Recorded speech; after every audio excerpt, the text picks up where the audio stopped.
Mano, tu já assistiu Yu-Gi-Oh? Mano, Yu-Gi-Oh é um anime antigo, mas tá saindo novas temporadas até hoje. Se tu tem 27, 28 anos, com certeza tu deve lembrar do sucesso que o Yu-Gi-Oh fez lá em 2003. Dificilmente alguém mais novo deve conhecer, mas sempre tem alguém. E a história do primeiro Yu-Gi-Oh é assim: o avô deste vagabundo aqui, que é o protagonista, ele gostava de viajar procurando jogos diferenciados. Aí ele achou uma relíquia do milênio lá, que era um quebra-cabeça. Aí deu pro moleque lá, aí o moleque vai montar. O moleque passa 8 anos pra poder montar esse bagulho. Aí quando ele termina de montar esse troço, ele começa a usar, é tipo uma pirâmidezinha assim, é tudo bonitinho esse negócio, só que tem um espírito aí de um faraó milenar. Mano, o espírito do faraó tá nesse bagulho aí e possui o corpo dele quando precisa. Aí tem um joguinho de cartas aí que ele é o mestre e ninguém consegue ganhar desse marginal aqui. Que basicamente o anime é sobre esse jogo de cartas também. E tá vendo esse mano aqui? Só de olhar pra ele já dá pra saber que o safado é rico, né? Olha essa cara aqui, é milionário esse troço aqui. E qual é o nome dele? Pegasus. O cara é tão rico que usa esse tipo de nome, Pegasus. Parece cantor de banda de K-pop, onde usa vários nomes assim em inglês diferenciados pra poder ficar mais chique. Então, esse safado aqui, ele é rico pra caramba. Foi ele que inventou esse jogo de cartas aí. Só que ele tinha uma esposa, só que a esposa dele acabou morrendo. E ele ama pra caramba ela. E ele quer trazer ela de volta à vida. E como é que ele vai fazer isso? Juntando os itens do milênio pra poder fazer uma magia meio doida lá e trazer ela de volta à vida. E um desses itens do milênio é o bagulho lá, o quebra-cabeça que o moleque montou, que tá com o espírito do farol lá dentro. Aí, ao invés do safado ir lá e pedindo de boa, assim, pro moleque emprestar o enigma do milênio, não, o safado, o que que ele faz? Rouba a alma do avô do moleque, bota numa carta e diz assim: mano, vem aqui pra minha ilha que tu vai participar do torneio aqui, e se tu me ganhar, eu devolvo a alma do teu avô. Mas se eu ganhar, eu fico com esse bagulho aí. Então foi isso. Ele mandou uma fita cassete, ou VHS, e tanto faz. Olha aí como esse anime é tão antigo. Mandou uma fita cassete, mano, quem é que sabe que é uma fita cassete hoje? Quem nasceu de 2000 pra frente nunca viu uma dessa na vida. Aí eles vão lá, bota fita cassete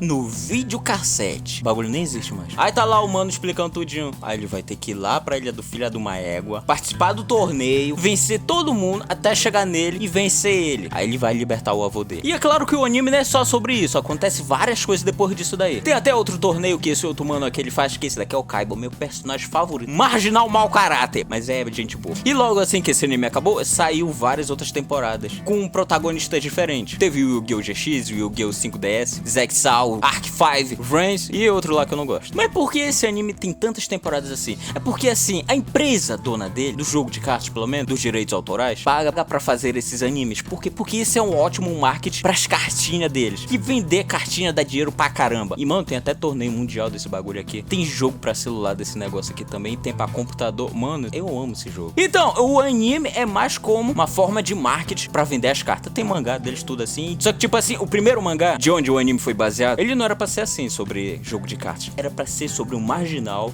que é possuído por um espírito e ver o rei dos jogos. Qualquer jogo o cara manja. E tinha várias coisas macabras lá. Mano, era tipo jogo de vida ou morte. E o filho da mãe sempre ganhar porque ele é o rei dos jogos. Só que nesse mangá também tem um jogo de cartas. É chamado Monstros de Duelo. E ele fez sucesso pra caramba no mangá. Então o mangá acabou sendo baseado totalmente nele depois de um tempo. E o anime só foi baseado no jogo de cartas. Que é só aquela parte lá dele matar os outros. Tem até uma versão do anime onde ele mata o pessoal lá fazendo esse joguinho aí. Só que o principal é esse aqui mesmo. E assim, eu gosto para um caramba desse jogo. Mas ele também é difícil pra caramba pra aprender. Precisa de um curso do Senai pra aprender a jogar no estado que ela tá hoje. De tão complicado que ele é. Antigamente não era tão complicado assim não. Só que foi saindo mecânicas novas, cartas novas. Aí o jogo foi ficando complicado. Aí hoje em dia tá difícil pra caramba de aprender isso aqui. Mano, se tu gosta desse jogo aqui, que tu queria alguém jogando contigo, aí obviamente tu vai tentar ensinar alguém a jogar contigo. Mas tu vai ver que é difícil para um caramba também. Porque a pessoa não vai ter paciência pra aprender esse negócio. Que é difícil pra caramba. Mas é divertido, mas é difícil. Geralmente quem gosta desse jogo é quem assistiu o anime, o primeiro lá. Porque é nostálgico demais. E a pessoa acaba se interessando por aprender o jogo. No meu caso, eu acabei aprendendo usando esses dois jogos aqui. E por isso, hoje, eu vou fazer um mini tutorial sobre as cartas de Yu-Gi-Oh! Tipo, os tipos de cartas, né? Porque se eu for falar da regra, os bagulho tudinho assim, o vídeo vai ficar longo pra caramba. Então eu vou explicar os tipos de carta que tem nesse jogo. São cartas de monstro, cartas de mágica, eu vou explicar tudinho aqui. Espera aí. E pra começar, precisa entender como esse jogo é jogar. Seguinte, ele funciona assim. Tu tem esse bagulho aqui, os pontos de vida. O teu oponente também tem os pontos de vida. Dependendo do estilo do jogo, tu tem 4.000, 6.000 ou 8.000 pontos de vida. E perde aquele que tiver os pontos de vida reduzidos até zero. E como é que se reduz os pontos de vida até zero? O básico do básico é assim. Coloca uma carta de monstro. Essa carta aqui, essa carta é chamada carta de monstro. É o bicho que ataca e defende teus pontos de vida. Enquanto ele estiver lá no campo, ele tá lutando por ti, te defendendo. E tem dois jeitos básicos de reduzir os pontos de vida do oponente. O teu monstro, filha da mãe, tá lutando por ti lá no campo, atacando o monstro do oponente ou atacando diretamente os pontos de vida do oponente, se ele não tiver nenhum monstro defendendo ele. Por exemplo, ele tem 1500. Se ele der um ataque direto no oponente, reduz 1500 pontos de vida do oponente. Aí ele fica com 1500 pontos de vida a menos. Se o monstro do oponente que estiver defendendo ele tiver 1200 e um filho da mãe de 1500 atacar, então a diferença de 1200 para 1500 é 300 pontos. Então é 300 pontos de vida que ele vai perder. E quem tiver os pontos de vida reduzidos a zero primeiro, perde. Esse é o básico de como funciona o jogo. Mas é claro que tem várias coisas diferentes. Tem carta mágica, carta armadilha, fusão, sincro, vários tipos de invocações, várias cartas com efeito. E esse daqui é o básico do básico, mas tem muito mais coisa. Mas pra aprender, primeiro precisa entender como funciona isso aqui. E nesse jogo tem vários tipos de cartas também, que é muito importante tu entender qual é o tipo de carta que tem nesse jogo. Que são essas, cartas de monstro, magia e armadilha. Esses são os 3 tipos básicos de carta que existem. Tá certo que carta de monstro tem carta de Exídia, sincro, fusão, ritual, mas isso a gente vê depois. O principal é entender o que é uma carta de monstro. E antes de tudo, pra começar a entender como o jogo é jogado, a gente tem que entender os elementos das cartas de monstro. Depois vai pra de magia e de armadilha. Mas primeiro vamos começar pelo de monstro. Entender todos os elementos da carta. Tá vendo isso aqui? É o nome do monstro. É meio óbvio, né? Mas é o nome do monstro. O monstro que vai atacar os pontos de vida do marginal lá. Um monstro que vai te defender, que tu vai invocar no campo, é chamar de monstro, né? Porque assim, é um bicho feio lá. Nem sempre é feio, mas tem uns que são feios pra caramba. E no anime e no mangá são chamados de monstros. Tá vendo isso aqui? É o atributo dele. Ele pode ser de treva, luz, vento, água, fogo, terra. Então, esses são os elementos. Eles são importantes. Não tão importantes assim, mas algum monstro, ou carta mágica ou armadilha pode usar alguma mecânica que vai influenciar neles, usando os elementos. Mas isso depende das cartas também. Tá vendo esse bagulho aqui? As estrelas. O nível do monstro. O mais comum de existir é o de 4 estrelas. E os mais poderosos tem de 7, 8, vai, por assim vai. Então, esse é o nível dos monstros. Presta atenção que esse bagulho é importante. Depois eu explico mais sobre ele. Tu só tem que prestar atenção agora que isso daqui é o nível deles. Tá vendo isso aqui? É o tipo de monstro que ele é. Ele pode ser guerreiro, mago, inseto, dragão, máquina, fada. Os caramba lá. Tem vários. E quando o monstro ele tem algum efeito, quando o monstro faz alguma coisa, além de bater, ele vem com outra característica lá do lado. Efeito. Quer dizer que ele faz alguma coisa. Se ele não tiver nada lá, vai vir normal. Quer dizer que ele não faz merda nenhuma. Mas se tiver efeito, quer dizer que ele é um monstro de efeito que faz alguma coisa. Agora, se ele tiver normal, ele não faz merda nenhuma. Só bate. Só isso. Tá vendo essa caixinha aqui de texto? Então, quando o monstro tem algum efeito, quando ele faz alguma coisa, é explicado aqui nesta caixa de texto o que esse mano faz. Quando ele é um monstro normal, que ele não faz merda nenhuma, é só contando a historinha dele, da vida dele. Só isso. Tá vendo esse negócio aqui mais embaixo? Então, é os pontos de ataque e defesa do monstro. Aqui é o ataque, aqui é a defesa. Então, estas são as características básicas de uma carta de monstro. E agora eu vou falar sobre as cartas de magia. As cartas de magia podem ser várias coisas. Tá vendo esse negócio aqui? Esse ícone aqui? Esse é o ícone que diz que tipo de carta mágica ela é. Ela pode ser carta permanente, equipamento, pode ser rápida, pode ser de campo ou ritual, pra invocar monte de ritual. E essas são cartas que servem pra auxiliar os monstros durante as partidas. Elas podem fazer várias coisas, tipo várias coisas mesmo. Pode aumentar ataque, destruir monstro, botar monstro no campo, proteger teus monstros. Mano, isso aqui faz um monte de coisa. Tem várias cartas e vários efeitos. E essa daqui, carta de armadilha. Carta de armadilha, ela funciona basicamente quase igual a carta de magia. A única diferença é que tu joga ela no campo e na tua vez ela não ativa. Tipo, pode acontecer os caramba que for, ela não vai ativar na tua vez. Só vai ativar na vez do oponente. Por isso que o nome é carta armadilha. Ela ativa como uma armadilha. Ela ativa em resposta a alguma coisa que o oponente faça. Ela pode ser ativada quando ele colocar um monstro no campo, quando ele ativar algum efeito de carta, quando ele ataca. Normalmente ativa quando ataca. Nesse caso aqui, imagina assim, o mano ele vai atacar. Aí ativa a tua carta armadilha, essa daqui. E no caso dessa daqui, o efeito dela, ela destrói todos os monstros que estão em posição de ataque. Este é o efeito dessa carta armadilha. É uma armadilha que é ativada quando o oponente faz alguma coisa. Ou então quando passa a vez dele, chega na tua vez, aí tu pode ativar para fazer o que tu quiser. Mas tem carta que só ativa em resposta a alguma coisa que o oponente faça, como uma armadilha. A maioria é ativada quando o oponente ataca, e outras não. Depende muito da carta. Ela aí serve mais como uma armadilha para o oponente. Por isso o nome carta armadilha. E lembra disso daqui? Dos níveis do monstro? Eu disse pra tu lembrar, tu esqueceu, né? Então, isso daqui é importante para um negócio. A invocação normal. O que é invocação normal? É quando tu pega um monstro da tua mão e joga no campo. Tu pode jogar qualquer um? Não pode jogar qualquer um. Por quê? Porque tu só pode jogar monstro de nível 1 até 4. Se ele tiver nível de 1 até 4, tu pode fazer uma invocação normal. E tu só pode fazer uma invocação normal por turno. Ou seja, tu faz uma invocação normal na tua vez, espera a tua vez de novo para poder fazer outra invocação normal. Assim tu só pode fazer uma invocação normal por turno. Ou seja, colocar um monstro no campo por turno. Tu pode colocar mais, mas isso daí depende do tipo de monstro. Um pode ter um efeito que tu joga ali no campo, chama outro pro campo. Aí sim tu pode jogar mais de um monstro no campo. Mas de invocação normal tu só pode jogar um monstro por vez. E esses monstros aqui que tem mais de 4 estrelas, tem 5, 6, 7. Então, o monstro que tem de 5 5 a 6 estrelas. Imagina assim, tem um monstro lá no campo, tu tem um monstro de 6 estrelas na tua mão. Acabou de chegar a tua vez, o oponente jogou, chegou na tua vez, e tu tem um monstro de 6 estrelas na tua mão. O que tu faz? Tu joga esse monstro por cima do outro monstro, joga o outro monstro pra fora, e esse monstro entra no campo. É assim que tu pode fazer a invocação normal de um monstro de 5